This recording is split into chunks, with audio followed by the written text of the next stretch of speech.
1973 1973 ka m si Ọnịcha gbagota Lagos a anyị ji ofu Ford wee si Ọnịcha wee bịa Lagos a always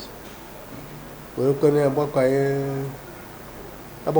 na Ọnịcha tupu agbakwa ya na Lagos eji agba n'local eji agba town service mana ihe na-enye nsogbu n'oge kịta bụ na oge ahụ iwe nwe obere ego ejekwuo bank ịdị lọki ị na-eghe anya ọ dị ka ya ekwu eziokwu maka anyị kịta m oge na first loan na Bank of India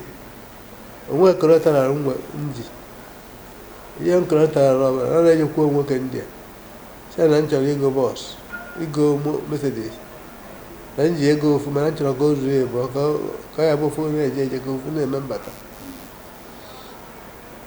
olechara m anya ọgbara nọ na akpị ya ahụ na ọbụla na-elechi ya si ikie wee sị mmadụ shọ na ndị akwụ nsị na ndị akwụ ego ya ele bọs mgbe ahụ mgbe ya ele bọs mgbe ahụ 9,968 naira 9,000 something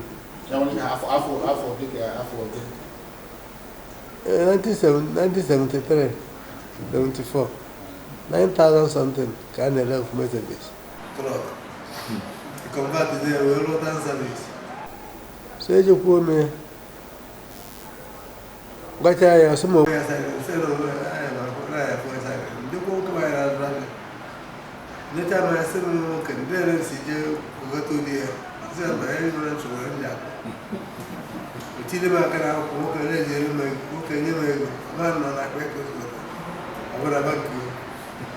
nwere agbada na betis nnukwu ụgwọ bute moto na enwe ike rụwa ya town service oge deje Ibrahim kasa nwe ya gba town service na-abụ ndị enyere ikike were afọ onye ọzọ tinye ya na-akwụ ụgwọ kwa ọnwa na-abara ọbụ ya so megidezi wee kwudowere onwe m wee degharịa aba ghara ụgwọ 80 naira na-akwụ 80 naira bụ obere ego ebe m mara otu bọọsụ bụ na almost tupu ịrụta ya ọ nọ na 10,000 something o kwere aka Chukwu si mere nwa mmadụ ebere a na-amụ ya dịka na-eme megide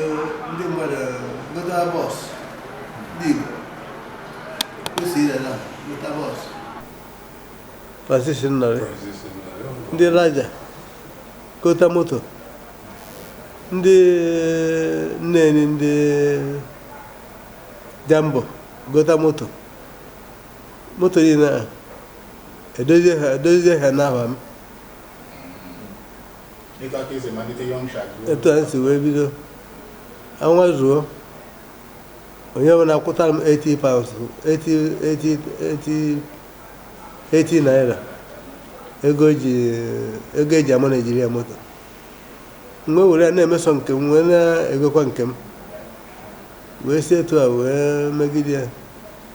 1977 wee go bọs Luxury 0362 28,000 moto anaghị erezi ụdị moto anaghị erezi ma na-abụ ịtụ atara ego anọghị na 150 million ihe goro ego ahụ 28,000 ngotakwa ya bụ njekwukwa nwoke India kwere na chenji line maka ọfụ ka m si ekwu nke izi o wesighị oge ọ saịnịkwara m ego 28,000 mgbe ego oyibo wee bido gbaba Owerri Lagos Ọnịcha Lagos otu a ka esi na-emezi ya na-eme ya ka ụlọ ka egwu Chukwu na-eme ebere na onwechu accident enwechu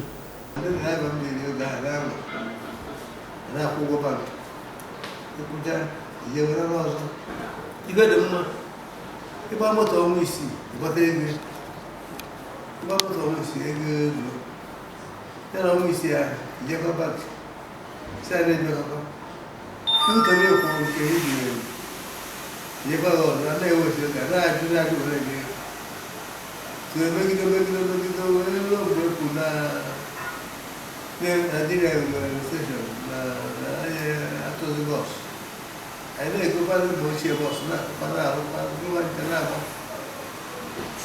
ga-emekọta ibereba mma egokwa bọs na-arịrị nwayọ nwayọ na-arịrị bụtakarị 32,000 to 44,000 to 54,000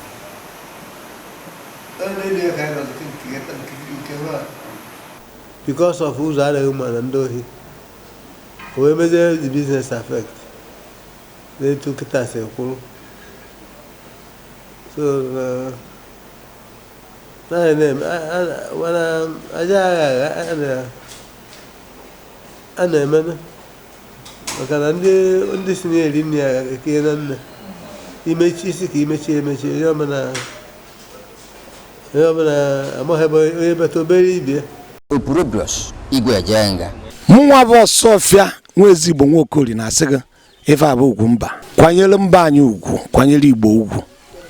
ugwu mba. mụnwa bụ Chief Vincent Obianodo eze na nwa Chinemere na Nneni